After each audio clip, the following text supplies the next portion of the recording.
자, 219페이지에 보시게 되면은 이제 재산세 과세 표준하고 세율이 나와 있죠. 자, 여기서부터 해서 계속 이어서 갈게요.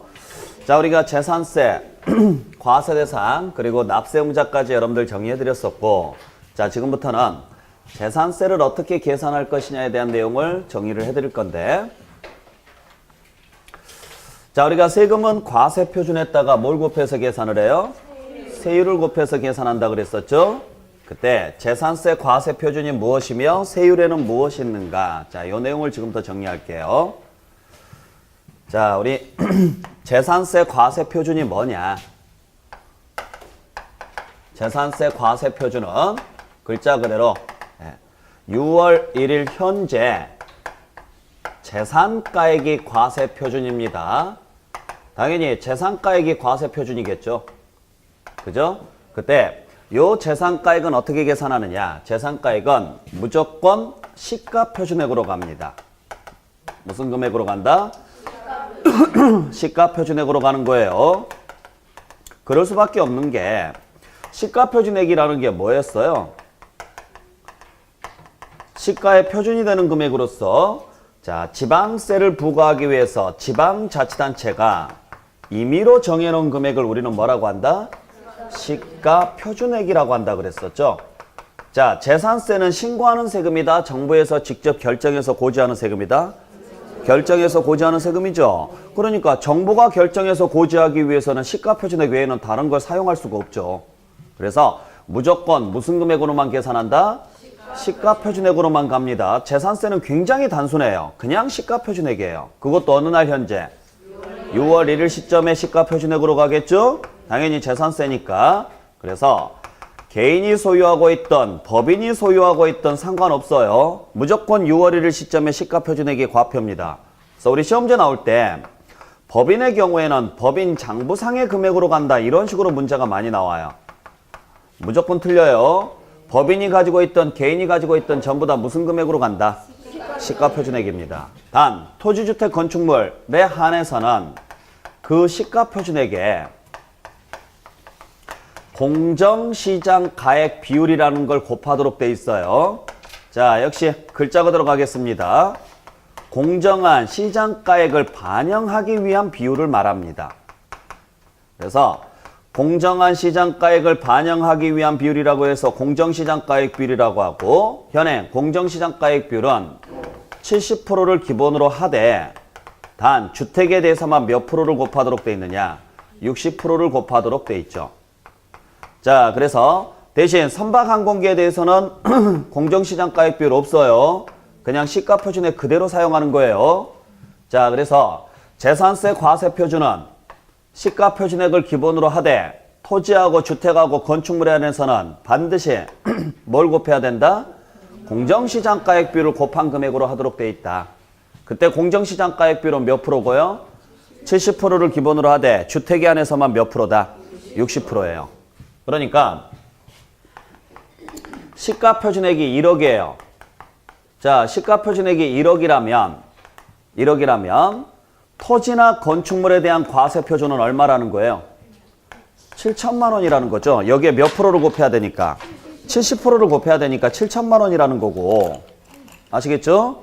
만약에 주택이라면 과세 표준은요 6천만 원이라는 거고 60%를 곱해야 되니까.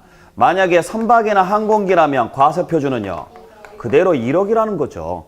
그러니까 여러분들이 지금 잘 보셔야 될 게 과세 표준하고 시가 표준액하고는 달라요. 과세 표준 계산할 때 시가 표준액을 적용한다라는 거지 시가 표준액이 과표가 된다라는 이야기는 아니에요. 그 시가 표준액에다가 반드시 뭘 곱해야 되느냐? 공정시장가액 비율을 꼭 곱하셔야 돼요. 그래서 재산세 과세 표준 문제가 나오게 되면은 항상 토지주택 건축물이 나왔을 때 항상 주의하셔야 될 게 60이나 70을 곱한다라는 말이 없으면 무조건 틀린 문장입니다. 무슨 말인지 아셨어요? 왜냐면 60이나 70을 곱하지 않게 되면 과표가 안 나와요. 물론 선박항공기면은 그냥요 60이나 70이 안 나와도 그대로 과표예요. 그죠? 하지만은 문제는 토지건축물 주택이었을 때가 문제예요. 그때는 시가표준액이 1억이어도 과표는 7천 아니면 6천이거든요. 그러니까 반드시 뭘 곱해야 돼요? 60%나 70%를 곱한다라는 말이 꼭 나와야 돼요. 그게 중요한 포인트예요. 자, 그러면 왜 공정시장가액비율을 곱해야 되느냐면, 자, 우리 취득세 과세 표준이 뭐였어요?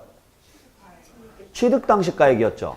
자, 취득세 과세 표준은 취득 당시 가액입니다. 단 연부로 취득했을 때는요, 연부 금액이고 증축, 개수, 지목 변경 등으로 인해서 가액이 증가했으면 증가한 가액일 것이고, 주식을 취득을 해서 과점주주가 됐으면 끝났어요? 과점주주가 된 날 현재 해당 법인의 부동산가액의 지분율을 곱한 금액으로 간다 그랬죠. 자, 그 다음에 등록면허세 과세표준은 뭐였어요? 등록 당시 가액이에요. 등록 당시 가액. 자, 보신 바와 같이요. 전부 다 뭘로 계산해요? 가액으로 계산하는데 중요한 것은 어느 시점이냐? 납세무가 성립하는 시점에, 그 시점에 가액으로 가라고요. 그러면 재산세는 당연히 어느 시점에? 6월 1일 시점에 가액으로 가야 되는 거 아니냐 이야기예요. 아시겠어요? 자, 그래서 전부 다 과세표준은 가액이고 다 어느 시점의 가액을 말한다? 성립 시점의 가액을 말하는 거죠. 성립 시점의 가액. 그때 취득세하고 등록면허세의 공통점이 뭐냐면, 두 개의 공통점은 다 신고납부가 원칙이라는 거예요. 단 신고납부를 안 하게 되면 보통징수에 의해서 징수된다라는 거죠. 재산세는 원래가 보통징수예요. 처음부터. 그죠? 그래서 우리가 취등록세에서는 원칙은 무슨 가액으로 하되? 신고가액을 과표로 하되, 이를 안 하면, 즉 신고하지 않으면 그때는 지자체에서 뭐 한다? 결정해서 고지서 보낼 것이다. 그때 결정할 때 뭘로 결정하느냐? 시가표준액으로 결정해서 고지서를 보내되, 단 국수공판장 부동산 거래신고에 관한 법률에 의해서 검증됐으면 사실상 취득가액을 과표로 잡고 결정해서 고지서 보내라 이거예요. 이해되셨어요? 그러니까 당연히, 자, 신고가 원칙이니까 신고한 금액을 원칙으로 하되, 안 했을 때 정부가 결정할 것이고, 그때 결정할 때 뭘 써라는 거예요? 시가표준액 또는 사실상 취득가액을 쓰라고요. 그래서 사실상 취득가액을 쓰는 경우를 제외한 나머지는 전부 다 시가표준액을 쓰라는 이야기죠. 그래서 우리가 이렇게 가는 경우의 수를 외웠죠. 그게 6개. 국수공판장하고 부동산 거래신고에 관한 법률에 의해서 검증되는 경우가 있었죠. 자, 근데 재산세는 처음부터 정부가 뭐예요? 결정하는 세금이에요. 결정하는 세금. 그러다 보니까 사용할 수 있는 것은 뭐밖에 없어요? 시가표준액 아니면 사실상 취득가액을 사용을 해야 되는데, 재산세는 취득해서 내는 세금이 아니잖아요. 그러니까 얘가 나올 수가 없다고요. 그리고 신고가액은 애초부터 존재하지도 않고, 그러니까 재산세에서 쓸 수 있는 건 얘밖에 없어요. 취득세나 등록면허세는 요 세 개를 다 쓸 수 있지만, 그죠? 그러니까 신고할 때는 무슨 가액? 신고가액. 신고 안 했으면 시가표준액 또는 사실상 취득가액. 여기는 신고가 없으니까 무조건 시가표준액. 취득가액은 사용 안 한다고요. 그래서 장부상 금액이 여기에 들어가죠. 장부상 금액이. 그러니까 취득세에서는 법인 같은 경우는 법인 장부상의 금액으로 가도 되지만, 재산세는 그런 걸 쓰는 경우가 없다고요. 그래서 무조건 재산세는 뭘로만 한다? 시가표준액으로만 하는데, 문제는 이 시가표준액이 시장 상황을 반영을 못하고 있다는 거예요. 그러다 보니까 시장 상황에 관계없이 지 마음대로 정해놓다 보니까 경기가 안 좋으는데 시가표준액은 올라가요. 그 말은 내 호주머니 사정은 안 좋은데 세금만 올라가는 문제점이 생기죠. 그걸 조절하기 위해서 경기 상황에 맞춰서 세금도 조절해야 되지 않겠느냐라는 거예요. 그러면 경기가 좋아지면 세금을 더 걷어도 되고, 경기가 나쁘면 세금을 좀 줄여도 되잖아요. 그러려면 과표가 늘어나면 세금이 늘어나고, 과표가 줄어들면 세금이 줄어들죠. 이걸 줄였다 늘렸다 해야 되는데, 그러려면 뭘 조절을 해야 돼요?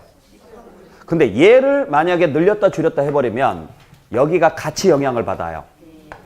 그러니까 다른 세금에는 영향을 주고 싶지는 않고, 오직 뭐만? 재산세만 조절하고 싶어요. 그러려면 시가표준액을 건들지 않고 얘를 조절할 수 있는 방법이 없을까? 그래서 적용하는 게 비율이에요. 요걸. 그럼 뭐죠? 이 비율이 현행 최소 40%에서 최대 몇 프로까지로 돼 있느냐면 90% 사이에서 대통령이 정하도록 돼 있어요. 그러면 시가 표준액이 1억이라면 90%를 곱하면 9천이 되는 거고 40%를 곱하면 얼마가 되고 그러니까 과표는 조절이 되죠. 근데 얘는 움직여요, 안 움직여요? 그렇죠. 그러니까 시가 표준액을 건들지 않고도 과표 조절할 수 있게끔 하기 위해서 곱해주는 비율이 있다. 그걸 뭐라고 한다? 공정시장가액 비율이라고 하고 취득세나 등록면허세에서는 사용할 필요가 없어요. 왜? 취등록세는 얘가 원칙이 아니라 얘가 원칙이니까 알아서 하라고요. 알아서. 여기는 납세자가 알아서 할 수 없으니까 누가 조절해 주겠다고요? 정부가. 그래서 정부한테 주는 비율이 바로 무슨 비율이에요? 공정시장가액 비율이에요. 그러니까 취득세나 등록면허세에서 공정시장가액 비율을 곱한다라고 나오면 그건 무조건 틀린 문장이에요. 공정시장가액 비율은 보유세에서만 나와요. 보유세에서만. 여기에 딱 절반이 65%예요. 40%에서 90% 사이가 딱 65%거든요. 그래서 거기에 반올림해서 70%를 기본으로 잡아주되 주택은 서민경제에 영향이 있다 그래서 낮춰준 거예요. 60%로. 그러니까 언제든지 이건 조정이 가능해요. 국무회의에서 조정이 가능하니까 대통령령으로 정해져 있다라고 알고 계세요. 아시겠죠? 자, 그래서 재산세 과세표준은 뭘 기본으로 하되? 시가표준액을 기본으로 하되 토지, 주택, 건축물이라고 단서가 붙으면 반드시 이때는 뭐가 나와야 된다? 공정시장가액비를 곱한다. 즉 60이나 70을 곱한다라는 말이 꼭 나와야 된다고요. 이해할 수 있겠어요? 자, 그래서 그것만 기억하시면 돼요. 그것만. 그래서 여러분들 교재 잠깐 어디를 넘기시냐면 자, 236페이지로 와보세요.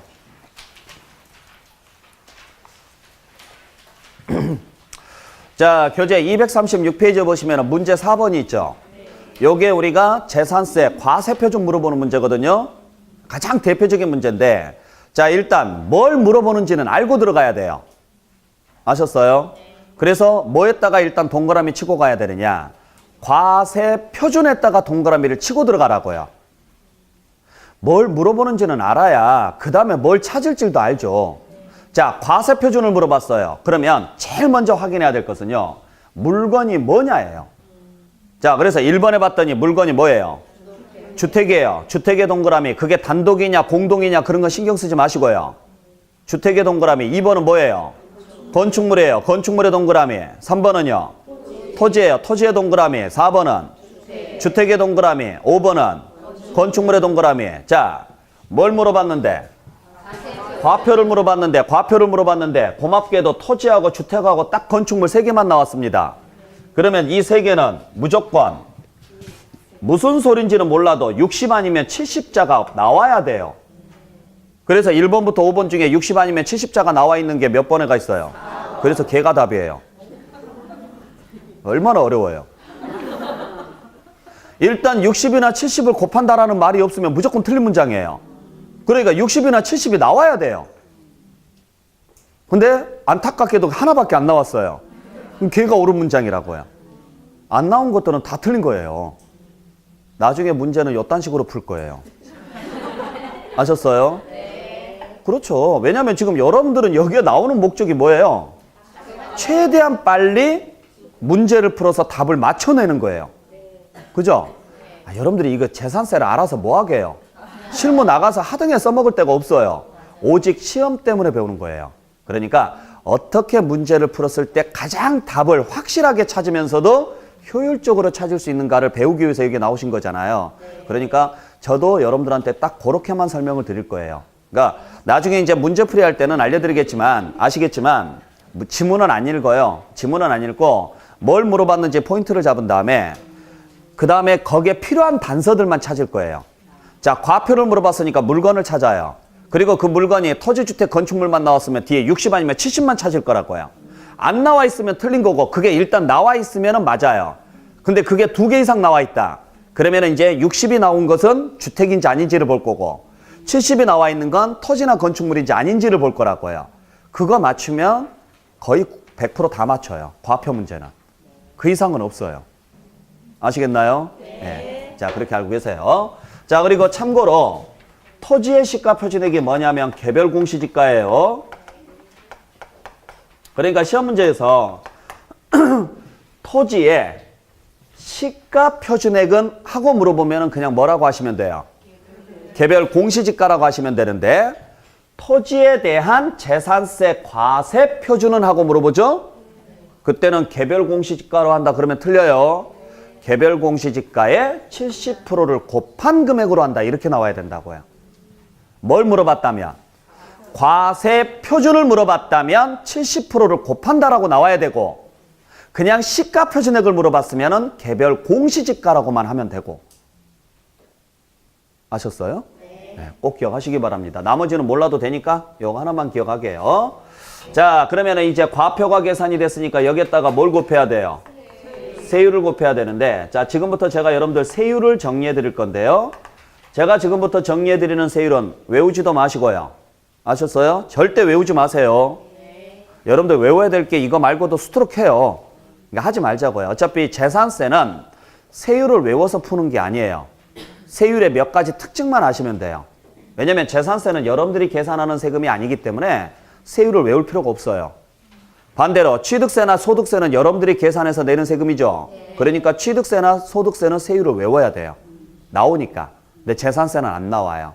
단지 재산세는 세율 구조가 어떻게 돼 있느냐 구조를 물어보는 문제는 나와요. 그래서 몇 가지만 제가 말씀드릴 건데 일단 정리부터 하죠. 자, 우리 토지는 세율 구분에 따라서 다시 세 개로 나눕니다. 분리과세가 되는 토지가 있고 별도 합산이 되는 토지가 있고요. 종합합산이 되는 토지가 있어요. 그 다음에 주택은 세율 구분에 따라서 상시주거용인 주택과 임시주거용인 별장으로 나눕니다. 자, 그리고 그 외에 건축물 선박 항공기가 나와 있는데 건축물 선박 항공기는 나눌 필요가 없고요. 자, 제가 지금 이렇게 나누는 것은 뭐 때문에 나눠놨다? 세율 때문에 나누었지. 만약에 과표다, 또 다른 걸 물어봤다. 그러면 이걸 구분할 이유가 없어요. 그러니까 분리과세 토지다, 별도 합산 토지다, 종합합산 토지다 이런 토지들이 있거든요. 아까 우리 건너뛴 부분 있죠? 그게 이걸 구분하는 거예요. 근데 이거 구분하는 것은 제가 3월 달에 해드릴 거예요, 이제. 여러분들이 재산세가 어느 정도 정리가 돼야 이게 설명이 들어가니까. 아셨죠? 자, 그래서 분리과세다, 별도 합산이다, 종합합산이다. 상관없이 과표는 전부 다요. 시가 표준액에다가 70%를 곱해서 계산해요. 단지 세율이 달라지는 거예요. 주택이다, 별장이다. 똑같이 과세 표준은 시가 표준액에 60%를 곱한 금액이에요. 단지 뭐가 달라지는 거예요? 세율이 달라지는 거예요. 세율이. 그래서 지금 세율 설명드리는 거라고요. 아셨죠? 그러니까 별장도 고지서가 올 때는 뭘로 오느냐면 주택분 재산세라고 와요. 고지서가. 단지 세율, 과세 표준에 곱하는 세율이 일반 주택하고는 다르다라는 거죠. 자, 그랬을 때 분리과세가 되는 토지는 현재 비례세가 적용이 돼요. 그래서 0.07%가 적용이 되는 경우가 있고 0.2%짜리가 적용이 되는 경우가 있고 4%짜리가 있고요. 별도 합산 대상이 되는 토지는 3단계 누진세가 적용이 됩니다. 그래서 0.2에서 0.4%까지 적용을 하고요. 종합합산이 되는 토지도 역시 3단계 누진세를 적용을 합니다. 그래서 0.2에서 0.5%까지 적용을 하고요. 자, 주택은 4단계 누진세를 적용을 합니다. 그래서 0.1에서 0.4%까지 적용을 하고요. 별장이 되면은 그냥 비례세를 적용을 하는데 4%를 적용을 해요. 그 외에 건축물이 있고 그 다음에 선박이 있고 그 다음에 항공기가 있습니다. 자, 그때 건축물 전부 비례세입니다. 그래서 0.25%가 적용이 되는 경우가 있고 0.5%가 적용이 되는 경우가 있고 4%가 적용이 되는 경우가 있고 5배 중과세 되는 경우가 있고 선박도 비례세입니다. 그래서 0.3%를 원칙으로 하되 5%짜리가 있고요. 항공기도 비례세예요. 그래서 0.3%예요. 요걸 외우는 것 자체가 미친 짓이죠. 하지 말자고요. 아셨죠? 자, 그래서 여기에서는 딱 두 가지만 우리가 정리할 건데 일단 재산세도 지방세죠. 지방세는 전부 다 무슨 세율이라 그랬어요? 표준세율이 원칙이라 그랬죠. 즉, 요 세율은 그대로 적용해도 되지만 필요에 따라서는 지자체 재량에 의해서 몇 프로 범위 내에서 가감 조정할 수 있다. 50% 범위 내에서 가감 조정이 가능한 세율이다. 단 예외적으로 중과세가 되는 경우가 있더라. 자, 그래서 취득세도 마찬가지, 등록면허세도 마찬가지, 재산세도 마찬가지. 지방세는 전부 다 무슨 세율이다? 표준세율이다. 즉 주어진 세율을 그대로 적용해도 되지만 지자체의 재량에 의해서 50% 범위 내에서 가감 조정할 수 있다고요. 필요에 따라서는 뭐가 되는 경우를 제외하고 중과세가 되는 경우를 제외하고요. 그래서 취득세도 다 표준세율이었어요. 등록면허세도 다 표준세율이었고 재산세도 다 표준세율이에요. 예외적으로 다 중과세 제도가 있어요. 단 취득세만 특례로 기준세율 제도가 하나 더 들어가 있었죠. 무슨 말인지 아셨어요? 네. 자, 그래서 다시 한번 말씀드립니다. 우리 세금은 어떻게 계산하느냐면 과세표준에다가 뭘 곱해서? 세율을 곱해서 계산하는데 과세표준에다가 세율을 곱하는데 이때 세율은 지방세는 다 원칙이 무슨 세율이라고요? 주어진 세율들은 다 표준세율이에요. 그래서 몇 프로 범위 내에서? 50% 범위 내에서 가감 조정할 수 있고 예외적으로 중과세 되는 경우가 있는 거예요. 그러니까 중과세 되는 경우를 제외한 나머지는 다 표준세율인 거예요. 등록면허세도 주어진 세율은 다 표준세율이다. 그래서 몇 프로 범위 내에서 가감 조정할 수 있다. 50% 범위 내에서 가감 조정할 수 있고 예외적으로 뭐가 되는 경우가 있어요? 중과세가 되는 경우가 있다고요. 등록면허세도. 재산세도 마찬가지. 재산세도 주어진 세율은 다 표준세율이에요. 전부 표준세율입니다. 그래서 지자체의 재량에 의해서 몇 프로 범위 내에서 가감 조정할 수 있어요? 50% 범위 내에서 단 예외적으로 중과세가 되는 경우가 있어요. 이렇게 가요. 아셨어요? 자, 다만 취득세만 특례가 하나 더 들어가 있는 거죠. 기준세율이라는 특례가 있었죠. 몇 프로가? 2%가 있었죠. 2%가. 그래서 취득세 표준세율은 우리가 표준세율은 다시 과표에 따라서 비례적으로 적용하는 경우하고 누진적으로 적용하는 경우 두 가지가 있죠. 근데 취득세는 누진이 없어요. 전부 비례세예요. 그래서 여기에 몇 프로가 있었느냐? 4%짜리도 있었고 3.5%짜리도 있었고 등등등이 있었다고요. 등록면허세도 자, 표준세율은 과표에 따라서 비례적으로 적용되는 경우가 있고 누진적으로 적용되는 경우가 있어요. 근데 누진세는 없죠. 등록면허세도 다 비례세예요. 그래서 여기에가 뭐 2%짜리도 있고 1.5%짜리도 있고 등등등 그리고 6,000원짜리도 있었고요. 건당. 지금 제가 적어놓은 것도 다 표준세율이라고요. 그리고 거기에는 비례적으로 적용하는 세율도 있고 누진적으로 적용하는 세율이 있는데 유일하게 재산세만 누진세가 나와요. 같이. 그래서 재산세에서 알아야 될 게 이거예요. 아셨어요? 그래서 여러분들이 지금 봐야 될 게 이거라는 거예요. 이거. 자, 그래서 지금 보시면 자, 재산세는 역시 지방세니까 원칙은 표준세율이다. 단 예외적으로 중과세 되는 경우가 있다. 중과세 되는 경우는 모르셔도 되니까 다시 표준세율은 그 적용 방식에 따라서 비례적으로 적용되는 경우가 있고 누진적으로 적용되는 경우가 있는데 지방세는 얘가 원칙이에요. 그럼에도 불구하고 재산세부터 뭐가 나오기 시작한다는 거예요. 그렇죠. 누진세가 나오기 시작한다는 거죠. 재산세부터. 취등록세는 없었지만 그래서 바로 요 누진세가 적용이 되는 물건을 외우시라고요. 누진세가 적용이 되는 물건이 합산 대상이 되는 토지와 상시 주거용으로 이용하는 주택에 한해서예요. 여기까지만 뭐가 적용이 된다? 누진세가 적용이 되고 그때 토지는 몇 단계가? 3단계. 주택은 몇 단계가? 4단계예요. 이걸 기억을 하시라고 이걸. 자, 그래서 재산세에서는 누진 구조가 나온다. 아셨죠? 그때 3단계라고 나오면은 토지가 나와야 되고 4단계라고 나오면은 뭐가 나와야 돼요? 주택이 나와야 돼요. 아시겠죠? 그러니까 몇 프로냐를 외울 필요는 없어요. 몇 프로냐가 중요한 게 아니라 누진세가 있다. 그리고 누진세는 두 종류다. 하나는 3단계짜리가 있고 또 하나는 4단계짜리가 있는데 3단계는 토지고 4단계는 주택이라는 거예요.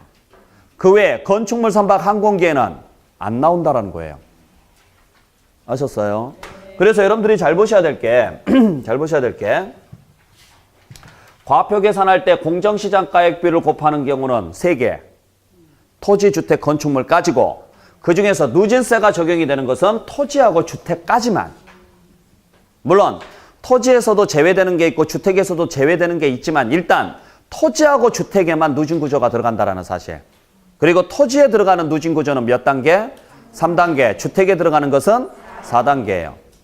그래서 시험지에서 3단계 나오면 토지를 찾으셔야 되고 4단계 나오면 주택을 찾으셔야 되고요. 5단계라고 나오면 그냥 틀린 거고 또 5단계인데 고민하고 있지 마시고. 아셨어요? 네. 자, 그러면 우리 한번 생각을 해보죠. 이제 고민을 한번 해봐야 되는데 자, 누진세의 가장 큰 특징이 뭐냐? 누진세는 과세 표준이 증가하면 세율도 늘어나요. 그게 누진세죠. 그 말은 과세 표준이 커지면 커질수록 세율이 늘어나니까 세금은 더 많아져요. 더. 원래 내가 내야 될 세금보다 더 많이 내거나 원래 내가 내야 될 세금보다 더 적게 내는 구조로 돼 있는 게 바로 뭐예요? 누진세죠. 비례세는 세율이 똑같으니까 원래 내가 낼 만큼만 내면 돼요. 근데 누진세는 그렇지 않다 그랬었죠? 그래서 누진세는 구조 자체가 대각선 구조라 그랬잖아요. 그래서 원래는 이만큼 내야 정상인데 구간이 낮은 사람은 더 적게 내고 구간이 높은 사람은 더 많이 내라. 그러니까 구간이 높은 사람한테 더 걷어서 구간이 낮은 사람의 비용 부담을 줄여주겠다 이 소리잖아요. 요게 누진 구조라고요. 그래서 있는 사람한테 더 걷어서 없는 사람을 도와주는 구조가 누진 구조죠. 그러다 보니까 내가 이 구간에 들어가면 죽는 거고 이 구간에 들어가면 혜택을 보는 거예요. 누진 구조는. 자, 그러면 왜 토지는 누진 구조로 갔을까? 그걸 생각해 봐야 돼요. 토지는.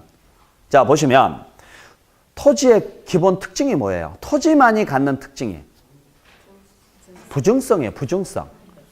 부증성, 영속성, 개별성이에요. 이건 오직 토지에만 있어요. 그죠? 그때 부증성이 무슨 말입니까? 부증성이 증가할 수 없다라는 거죠? 왜 증가가 안 돼요? 여러분 원래 부증성이 증가할 수 없다가 아니라 추가 생산이 안 된다라는 거예요. 왜 안 돼요? 왜? 만들 수 없으니까 그래요. 그렇죠. 유일하게 인간이 만들 수 없는 물건 중에 하나가 토지예요. 그러니까 토지는 쉽게 말하면 한정된 자원인 거예요. 그죠? 이걸 내가 가지고 싶으면 어때야 돼요? 뺏어와야 돼요. 그죠? 뺏어와야죠. 그래서 땅이라는 것은 절대 내가 만들 수가 없으니까 더 가지고 싶으면 뺏어오는 방법밖에 없어요. 그래서 과거에 역사적으로 봤을 때 모든 전쟁은 땅 때문에 이루어져요. 영토를 확장하기 위해서 전쟁이 이루어지는 거지 건물 뺏으려고 전쟁이 이루어지지는 않는다고요. 그러니까 땅이 그만큼 중요한 건데 그러다 보니까 땅은 뭐가 가능하냐? 유일하게 땅은 독점이 가능해요. 왜? 한정돼 있으니까. 근데 안타깝게도 우리나라는 자유민주주의입니다. 그 말은요. 소유권을 인정한다는 이야기죠. 그래서 자금력이 되는 사람이 나한테 필요가 없어도요. 땅을 몽땅 사놔요. 그러면 이걸 사놓게 되면 다른 사람은 절대 가질 수가 없어요. 내놓지 않는 이상은. 그래서 뭐랍니까? 가격을 지 마음대로 올려요. 이게 시장경제 질서에서요. 가격을 왜곡시키는 가장 악질적인 것 중에 하나가 독점이에요. 그죠? 이러한 부분들은 정부가 나서서 조절을 해야 돼, 안 해야 돼요? 해야죠. 근데 우리나라는 민주주의니까 강제로 총칼 들이대고요. 야, 내놔 이럴 수는 없잖아요. 그래서 쓰는 방식이 세금이에요. 그래서 뭘 때리겠다? 누진세를 때리겠다 이야기예요. 그래서 누진세를 때렸을 때 구간이 올라가게 되면 원래 낼 금액보다 더 내죠. 이거 감당할 능력 되면 가지고 있고 안 되면 뭐 하라고요? 내놔라 이거예요. 자, 근데 주의할 것은 그러려면 이 땅이 얼마짜리냐가 중요한 거예요? 이 땅이 누구 거냐가 중요한 거예요? 그렇죠. 그래서 토지가 인세인 거예요. 누가 얼마나 가지고 있습니까를 따져야 되니까 과다 보유를 억제시켜야 되잖아요. 그래서 유일하게 토지는 인별로 판단할 수밖에 없는 이유가 당신이 땅을 얼마나 가지고 있습니까를 물어봐야 돼요. 저 얼마 정도 가지고 있는데요? 그래요? 그러면 그 전체 금액에다가 누진세를 때려요. 그러면 땅을 많이 가지고 있으면 있을수록 세금은 어때요? 더 많이 나와요. 반대로 적게 가지고 있으면 있을수록 더 적게 나와요. 결국 이 사람들을 죽여버리겠다는 이야기죠. 세금으로. 그게 감당할 능력이 안 되면 그것도 한 번 내는 게 아니라요. 매년 내요. 그러니까 여러분들은 1억짜리 땅을 가지고, 자, 여러분들이 다 해서 1억 있고 나는 다 해서 10억이 있다면 세금을 10배를 내는 게 아니라 나는 여러분들의 세금, 여러분들보다 세금을 20배를 낸다고요. 그걸 감당할 능력이 있으면은 가지고 있고 없으면 내놔라. 아셨죠? 그러니까 이걸 제재를 취할 때 여러 가지 방식이 있는데 그 중에 하나가 세금이에요. 그래서 누진세는 제재를 취할 때 쓰는 방식 중에 하나예요. 세금 폭탄이 바로 누진세거든요. 아시겠어요? 자, 그래서 왜 토지가 인세고 누진세인지 아시겠죠? 그래서 토지는 과다 보유를 억제시켜야 된다. 그러기 위해서는 인별로 계산을 해야 되고, 그죠? 거기에 누진세를 적용하게 되면 쓸데없이 많이 가지고 있는 사람들은 부담이 더 늘어날 것이다. 그렇게 해서 그 토지를 분배시킬 목적으로 만들어 놓은 제도가 바로 이 제도예요. 단, 토지 중에 진짜 토지가 많이 필요한 사람이 있어요. 농사 지으신 분들. 그분들은 누진세 적용하면 돼요, 안 돼요? 그래서 그분들을 위해서 이걸 만들어 놓은 거예요. 그래서 여기에만 합산자가 안 들어가요. 합산자가 들어간다는 이야기가 인별합산이거든요. 근데 여기는 합산자가 안 들어가죠. 그리고 세율도 보세요. 여기는 0.2가 최소치죠. 여기는 그보다 더 낮은 0.07이에요. 그래서 농사를 짓거나 이러신 분들은 그냥 편하게 농사 지으십시오. 세금을 안 걷으려고 했는데 그러길 수는 없고, 그러니까 걷긴 걷는데 거의 없다시피 해드릴게요. 솔직히 0.07%면 거의 없거든요. 몇천 원이래요. 몇만 원이래요. 그 정도밖에 안 나오니까 그 정도는 가지고 계시고 마음껏 농사 지으세요. 물론 실제 농사를 지어야 돼요. 나대지는 안 되고 휴지도 안 되고, 아셨죠? 네, 그렇게 보시면 돼요. 자, 근데 일단 단점은 하나 있어요. 어떤 단점이 있느냐? 지금 토지에 대해서 인별로 합산을 해서 누진세를 적용하는 게 기본입니다. 그래서 원래 토지는 종합합산이 원칙이라 그래요. 모든 토지를 합산해서 인별로 합산해서 그 합산한 가액에다가 누진세를 적용한다, 이거예요. 이게 기본이에요. 문제는 이렇게 합산하려고 해도 한계가 있어요. 얘가 지방세라는 거예요. 그러니까 지역별로만 합산이 돼요. 그러면 내가 같은 지역에 여러 필지를 가지고 있으면 합산해서 누진세가 적용이 되겠지만 그 여러 필지가 여러 지역에 나눠져 있으면 합산이 돼야 안 돼요. 그게 문제가 생겨요. 그래서 그걸 보완하기 위해서 다시 전국 단위로 합산을 해요. 그게 종합부동산세예요. 아셨나요? 네. 그러면은 재산세에서는 지역별로 합산을 했고 그 지역별로 합산한 걸 자료를 그대로 어디서 받느냐? 세무서에서 받아요. 그러면 각 지역에서 다 올라오죠. 전산으로 다 올라오니까 따로 조사 안 해도 돼요. 그래서 전산에서 그 사람 이름만 치면 전국에 있는 토지가 쭉 떠요. 그걸 다시 합산해서 그 금액을 가지고 다시 부과하는 세금이 종부세예요. 그러니까 종합부동산세는 재산세가 안 나오면 절대 종부세가 안 나와요. 그래서 만약에 주변에서 나 재산세는 안 나오는데 이번에 종부세는 나왔어, 그러면 사기꾼이에요. 말이 안 되는 소리거든요, 이게. 이해되셨어요? 네. 그런 거에 절대 넘어가지 마세요. 자, 두 번째. 그러면 주택은 또 왜 누진세일까? 자, 주택은 과다 보유예요? 아니죠. 과다 보유를 물어보는 게 아니에요. 왜? 과다 보유를 물어볼 거였으면 뭘 잡아야 돼요? 인세로 갔었어야 되는데 주택은 주택별이에요. 그 말은 무슨 말이냐면 그 집값이 얼마냐를 보고 따지겠다고요. 그 집값이. 그러니까 내가 집이 세 채가 있어요. 그러면 하나는 비싼 집도 있고 하나는 싼 집도 있을 거 아니에요. 그중에 싼 집은 세금 적게 내시고 비싼 집은 규제하겠습니다, 이거예요. 그래서 누진세예요. 그러니까 비싼 집은 더 내고 싼 집은 조금 덜 내고. 자, 그러면 취지는 뭐냐? 비싼 집의 부담이 더 많잖아요. 그러니까 여기는 과다 보유가 아니에요. 그래서 주택별이에요. 그러면 비싼 집에 대해서 세금이 더 나온다면 예를 들어서 1억짜리 집하고 10억짜리 집을 두 채를 가지고 있는데 1억짜리는 50만 원 나왔는데 10억짜리는 500만 원이 나오는 게 아니라 2천만 원이 나온다고요. 20배, 30배가 나와버려요. 그러면 취지는 뭘까요? 가지지 말라고요. 그거 감당할 자신 없으면 가지지 말라고요. 그 말은 비싼 집을 가지지 말라는 이야기는 비싼 집에 대한 수요를 억제시키겠다는 이야기죠. 그러면 그로 인해서 가격은 어떨까요? 떨어지겠죠. 그래서 집값 잡으려고 만들어 놓은 거, 이건. 과다 보유를 잡으려고 만들어 놓은 게 아니라. 무슨 말인지 아셨죠? 그래서 주택은 비싼 집을 규제하기 위해서 만들어 놓은 거고 집값 상승을 막기 위해서 만들어 놨으니까 집값을 봐야 돼요. 아셨나요? 토지는 과다 보유를 억제시키려고 만들어놨으니까 토지 가격을 보는 게 아니라 토지 소유자를 봐야 돼요. 그래서 토지는 인세고 주택은 물세예요. 이해되셨죠? 그러면 집값을 구성하는 가장 큰 요인이 뭐예요? 집값을 구성하는 가장 큰 요인은 땅값이에요. 여러분들 생각해 보세요. 어떤 집을 살 거냐가 아니죠. 여러분들 집을 고를 때 제일 먼저 판단하는 건 어디에 있는 집이냐예요. 어떤 집이 아니라. 그렇잖아요. 여기에 있든 저기에 있든 같은 메이크면 똑같은 아파트예요. 근데 여러분들이 중요하게 생각한 것은 어디에 있는 집을 사야 오를 것이냐죠. 결국 땅이 들어가야 돼요. 그래서 집은 땅이 무조건 들어갈 수밖에 없어요. 얘를 빼버리면 집값이 형평성이 안 맞아요. 그래서 집을 판단할 때는 뭘 집어넣고 판단하는 거예요? 땅을 넣고 판단하는 이유가 그거예요. 잘 기억하셔야 돼요. 자, 대신 주택도 그러다 보니까 이제 비싼 집은 안 사요. 싼 집만 사요. 그리고 여러 개를 가지고 있어요.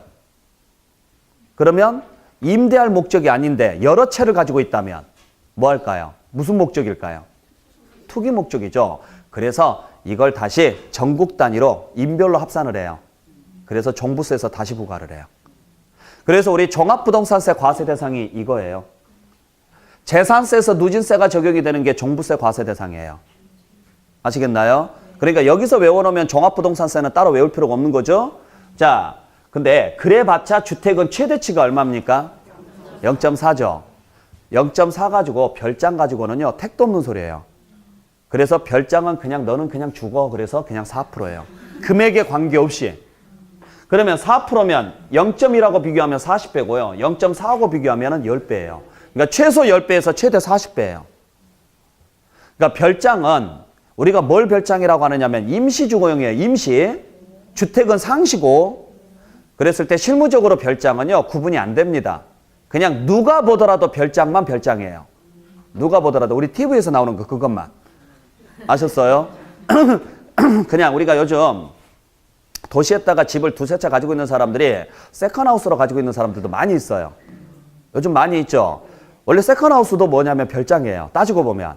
근데 그게 별장인지 구분이 안 되죠. 그래서 그냥 도시에 있는 것들은 다 주택으로 보고 진짜 호숫가 옆에 정말 큰 대지 사가지고 누가 보더라도 아 이건 별장이다. 그것만 별장으로 봐요. 실무에서는.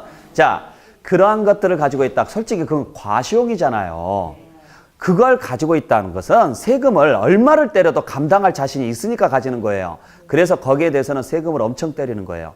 4%는요. 취득세에서는 얼마 안 되지만 재산세에서 4%는 어마어마한 거예요. 왜냐면 취득세는 몇 번 내요? 한 번 내지만 재산세는 매년 내기 때문에 그래요. 그리고 취득세는 나중에 양도할 때 비용 처리가 되지만 재산세는 비용 처리가 안 돼요. 그러니까 재산세에서 4%는 엄청난 거죠. 그럼 별장이 얼마 정도 할 것 같아요? 아니 그냥 대충 예상해서 그냥 5억 잡죠. 싸게 잡아서 그냥 5억 잡을게요. 네. 땅하고 다 합쳐서 5억 잡을게요. 5억에 4%면 얼마입니까? 얼마? 2천만 원이죠. 매년 2천만 원씩 재산세 낸다고 생각해 보세요. 감이 오세요 이제? 네. 그러니까 장난 아닌 거예요. 네. 그러니까 누가 혹시 주택분 재산세를 내는데 거기에 혹시 별장이라고 적혀 있거든요. 네, 그러면 학원 나오지 마시고 그 사람 친하면 안 돼요. 어차피 친하면 남이고 가족으로 만들 생각하세요. 상속권자가 돼야 돼요. 상속권자가. 아셨죠? 어찌됐든지 간에 가족을 만드세요. 그러니까 지난주에 왜 안 나왔어요 물어봤는데 제 주변에서 별장이 있었어요. 그러면은요 제가 용서해 드릴게요.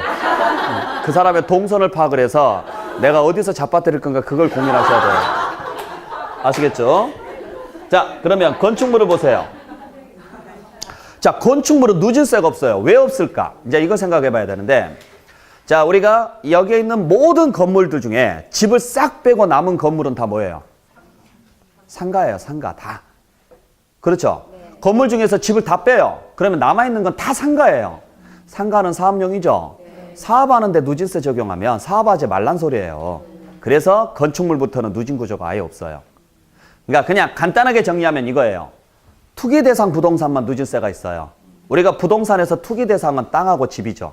그래서 땅하고 집에 대해서만 누진 구조가 있다라고 알고 계셔야 돼요. 이해하셨어요? 네, 꼭 기억하시기 바랍니다. 그래서 토지에는 몇 단계? 3단계. 주택에는 몇 단계? 4단계인데 단 토지 중에서 누진세가 없는 토지가 있다. 분리과세 토지라고 한다. 그래서 누진세가 적용이 되는 토지는 정확히 표현하면 합산자가 들어가는 토지만. 그 다음에 주택에서 누진세는 주택만. 무엇은 제외하고? 별장은 제외하고. 별장은 누진 가지고는 안 돼요. 누진 가지고 안 되니까 그냥 따로 세율을 준 거예요. 아셨죠? 두 번째. 자, 재산세는 한 번 내는 세금이다. 매년 내는 세금이다. 그러니까 세율이 비싸야 돼요? 싸야 돼요? 싸야 돼요. 그래서 재산세는 0.5%를 넘지 않도록 돼 있어요. 근데 0.5%를 훌쩍 넘는 게 있어요. 얘들이에요. 얘들. 요거 빼고는 0.5%가 안 넘어요. 0.07, 0.2, 0.4, 0.5, 0.4, 0.25, 0.5, 0.3, 0.3. 0.5가 안 넘어가죠? 근데 얘들은 훌쩍 넘어요. 요걸 기억하셔야 돼요. 요게 사치성입니다. 아셨죠? 자, 우리 사치성 재산이 몇 개 있었어요? 5개 있었어요. 뭐? 별골, 오선주. 별이 뭐였습니까? 별장, 고리,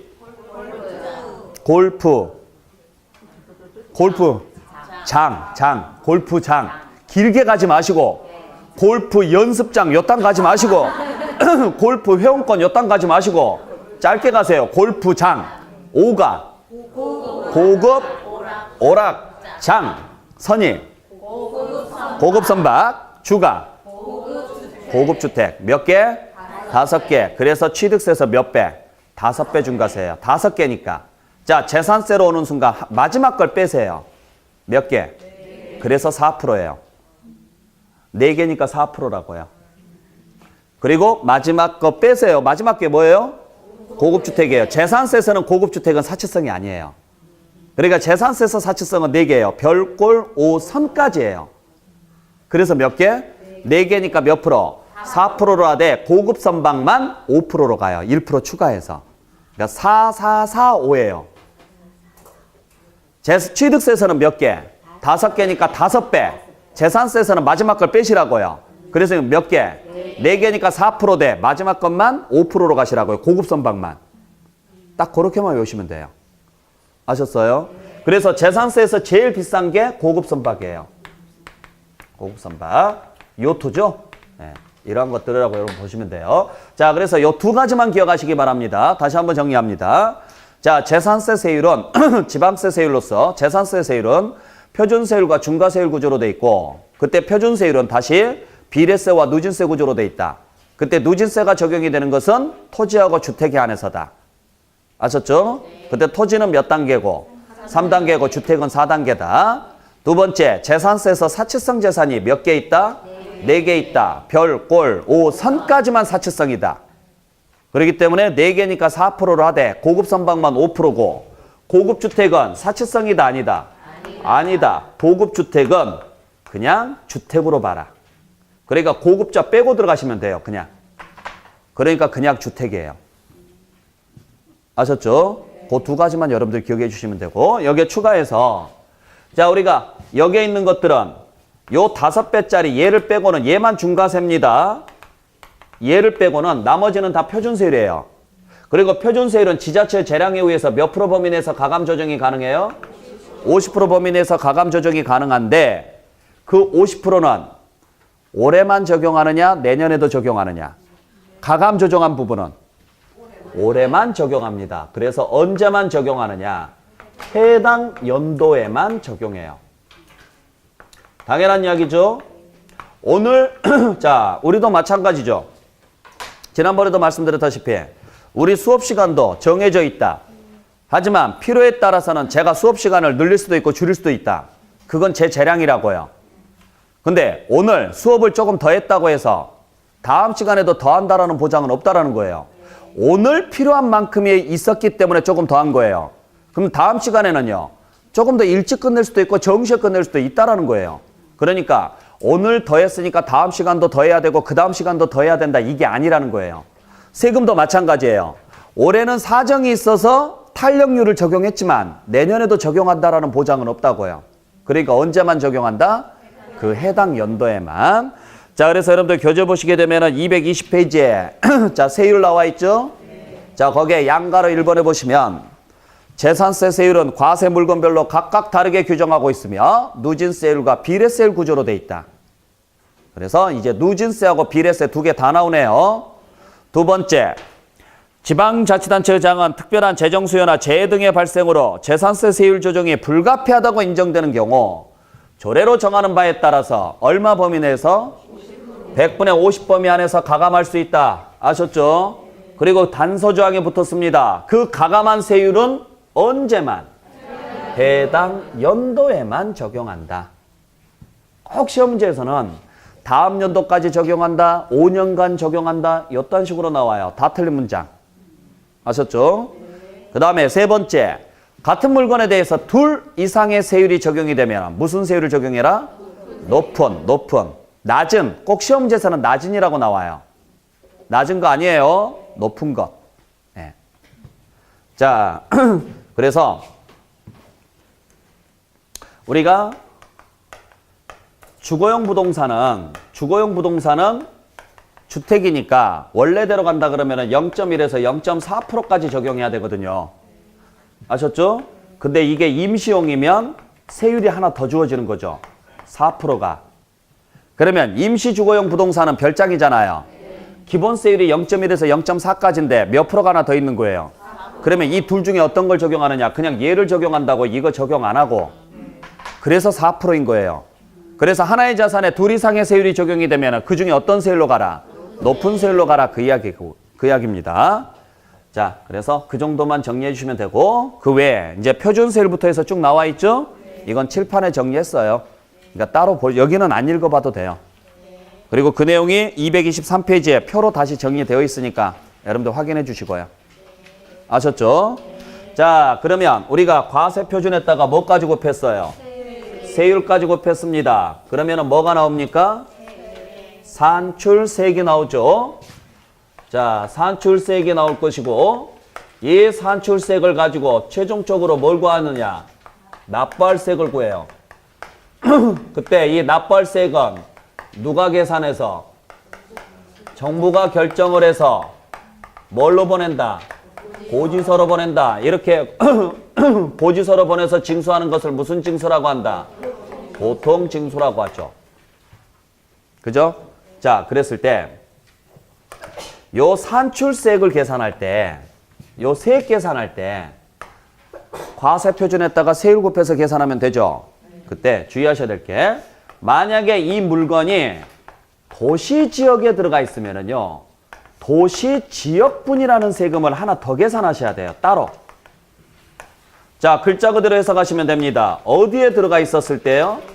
도시 지역에 들어가 있을 때요. 선박항공기는 해당 사항이 없고. 그러면 이걸 따로 계산을 해요. 어떻게 계산하느냐면 과세 표준에다가, 과세 표준은 재산세하고 똑같아요. 세율만 달라요. 0.14%로 곱해요. 그래서 나온 세액을 재산세액에 포함해서 고지하도록 돼 있어요. 어디에 있는 물건에 한해서만? 도시 지역에 있는 물건에 한해서만. 그게 여러분들 224페이지에 3번의 재산세 도시지역분이에요. 자, 이게 뭐냐면 옛날에 도시계획세라는 세금이에요. 지금은 없어졌는데 도시계획세라는 세금이 있었어요. 예전에. 글자 그대로 도시계획 사업을 할 때 필요한 세금이에요. 그죠? 그러면 도시계획 사업을 하기 위해서는 돈이 들어가잖아요. 그 돈을 국민들한테 걷는다고요. 걷는데 누구한테 걷느냐? 도시계획 사업을 통해서 이득을 보는 사람들한테 걷어요. 그러면 도시계획 사업을 통해서 이득을 볼 수 있는 사람이 누구예요? 도시지역에 부동산을 가진 사람들이에요. 도시지역에. 그렇잖아요. 그러니까 우리가 용도지역을 나눌 때 크게 네 가지로 나누죠. 도시지역, 관리지역, 농림지역, 자연환경 보존지역으로 해서 도간농자라고 여러분들 외우시죠? 그 중에 무슨 지역에 들어가 있는 사람만? 도시지역에 부동산을 가진 사람, 그 지역만 도시계획 관리지역이잖아요. 도시지역이잖아요. 그죠? 도시계획 사업은 그 지역에서만 이루어져요. 관리지역이나 농림지역이나 자연환경 보존지역에서는 도시계획이 이루어져요, 안 이루어져요? 안 이루어져요. 도시계획이라는 것은 도시지역에서만 이루어지는 거예요. 그러면 도시계획 사업을 하게 되면 당연히 부동산의 이득을 봐요, 안 봐요? 보죠. 그래서 그 사람들한테 어차피 도시가 노후화가 되거나 공동화 현상이 발생하게 되면 다시 한번 계획을 해서 다시 사람들이 살 수 있게끔 만들어 드리겠습니다. 근데 그때 가서 돈을 거두려면 큰 돈 걷어야 돼요. 그러니까 미리미리 걷었다고요. 미리미리. 그래서 걷었던 세금이 뭐였었느냐? 도시계획세예요. 그러니까 도시지역에 부동산을 가진 사람은 매년 세금을 2개씩 냈어요. 일단 재산세는 기본적으로 내야 되고 또 하나를 뭘 냈어요? 도시계획세를 냈어요. 문제는 재산세는 수긍했어요. 그래 내가 재산이 있으니까 낸다고 쳐.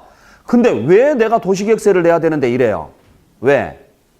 내가 이사 가버리면 혜택 못 보잖아요. 근데도 매년 걷었거든요. 그러니까 안 내고 버텨요. 야 이거 안 되겠다. 돈은 필요한데 뭐라고 할 말은 없다. 솔직히 그것도 맞는 말이니까. 그래서 그냥 이걸 계산을 하되 따로 걷으면은 재산세만 내고 얘를 안 낼까 싶으니까 우리 취등록세하고 마찬가지로 계산을 해서 재산세 넣어버렸어요. 그러니까 이제는 우리 빼도 박도 못하고요. 그냥 못 낼 때 재산세 낼 때 포함돼서 나와버리니까 같이 내야 돼요. 그래서 징수의 편의를 위해서 명칭을 일단 없애고 안 좋은 이름이잖아요. 그러니까 없애고 재산세 안에 집어넣기 위해서 재산세 도시지역분이라고 쓴 거예요. 그러니까 모든 재산세 다 도시지역분이 들어와요? 안 들어와요? 다 들어오는 건 아니죠. 어디에 있는 것만. 그래서 자 여러분들 교재 보시면 첫 번째 줄 끝에요. 무슨 지역 안에 있는 거? 도시지역, 도시지역. 그것도 두 번째 줄에 어떤 물건에 한해서만? 토지, 건축물, 주택에 대해서만. 아셨죠? 토지, 주택, 토지, 건축물, 주택에 대해서만 동그라미 1에 따른 세액에 동그라미 2에 따른 세액을 합한 세액을 재산세액으로 부과한다. 이렇게 돼 있죠? 거기에 1번이 재산세예요. 2번에 봤더니 1000분의 1.4가 나왔죠? 요 1000분의 1.4가 나오는 게 도시지역분이에요. 자, 그래서 문장에서 도시지역분이라고 나오면 상관이 없는데 만약에 1000분의 1.4라고 나오거나 하죠. 그러면 도시지역분이라고 알고 계시고 도시지역분에 대한 문제가 나오면 딱 한 문제밖에 없어요. 모든이냐 도시지역만이냐? 도시지역만이다. 그것만 기억하세요. 자, 그러면 도시지역에 재산을 가진 사람은 도시지역분까지 포함해서 도시지역이 아니면 그냥 순수하게 재산세만 해서 세액이 나왔으면 그걸 가지고 뭘 구하면 되느냐? 납부할세액이 구해지는데 이때 재산세에서 꼭 하나 적용해야 되는 제도가 있다. 그게 뭐냐? 상한제도예요. 상한. 글자 그대로 이상은 넘어가지 말라는 거죠? 자, 그래서 왜 재산세부터 상한제도가 나오느냐? 재산세가 매년 내니까 그래요. 매년. 자, 같은 물건에 대해서 매년 내면 세금도 어때야 돼요? 같아야 돼요. 그렇잖아요. 똑같은 물건에 대해서 똑같이 세금을 내야 되니까 매년 세금이 같아야 되는데 매년 낼 세금이 같아요, 달라요? 달라요. 왜? 시가 표준액이 달라지니까. 문제는 작년에 50만 원 냈는데 올해 51만 2천 원 나왔어요. 그럴 수 있죠? 그건 상관없다고요. 근데 작년에 50만 원 나왔는데 올해 346만 원 나왔어요. 요건 미치는 거예요. 그래서 너무 급등하는 건 막아야 되겠다고 해서 뭘 만들어 놨어요? 상한. 반대로 작년에 50만 원 나왔는데 올해 37만 원 나왔어요. 좋죠. 그래서 하한선은 없어요. 그러니까 뭔만 존재하는 거예요? 상한만. 그때 상한이 몇 프로냐면 150%입니다. 아셨죠? 자, 그래서 작년에 냈던 세금에 얼마는 넘지 않아야 된다? 150%는 넘지 않아야 돼요. 그래서 내가 2016년도에 50만 원을 냈어요. 자, 2017년도에 자, 2017년도 상한은 얼마예요? 상한은 그러니까 이런 문제 나오면 요걸 또 계산 문제라 그래요. 그러지 마세요. 150%면 얼마입니까? 75만 원이죠. 75만 원. 여기에 플러스 50%라니까요. 50%니까 25만 원 더하면 되죠. 그러니까 75만 원이라고요. 근데 올해 2017년도에 계산된 금액이 얼마가 계산됐느냐? 84만 원이 계산된 거예요. 그러면 올해 고지될 금액은 75만 원이 고지된다고요. 올해 계산된 금액이 73만 원이 계산됐어요. 그러면 올해 고지될 금액은 73만 원이다. 이 소리예요. 이해되셨어요? 이런 걸 계산 문제라고 하지 마세요. 제발. 요딴 거 계산 문제 아닙니다. 다만 주택만 금액을 좀 세분화시켜서 3억 원짜리냐 6억 원짜리냐로 나누어서 3억 원 이하는 105%, 3억 원 초과 6억 원 이하는 110%, 6억 원이 초과되는 주택은 130%예요. 그래서 유일하게 주택만 3개로 나눴다. 105, 110, 130으로. 그래서 3억까지가 105, 6억까지가 110, 6억이 초과돼야 130이에요. 아셨나요? 자, 이때 여러분들이 잘 보셔야 될 게 105, 110, 130이 나왔어요. 상한 문제에서. 그러면 3억이냐 6억이냐부터 보지 마시고요. 주택이냐 아니냐부터 봐야 돼요. 아셨어요? 네, 근데 꼭 우리가 금액부터 보거든요. 금액부터 보면 꼭 틀려요. 금액부터 보지 마시고 무엇부터 보시라고요? 물건부터 보시라고요. 100원이나 110이나 130이라는 숫자를 쓸 수 있는 물건은 오직 하나밖에 없다. 주택밖에 없어요. 꼭 기억하시기 바랍니다. 자, 그래서 이것까지 적용해서 나온 세액을 납부할 세액으로 결정해서 뭘 보내서 징수한다? 고지서 보내서 징수합니다. 자, 여기까지 보시고 잠시 쉬었다가 마무리 간단하게 한 30분 정도만 더 할게요. 아셨죠? 네, 쉬었다 갑니다. 지우지 마세요.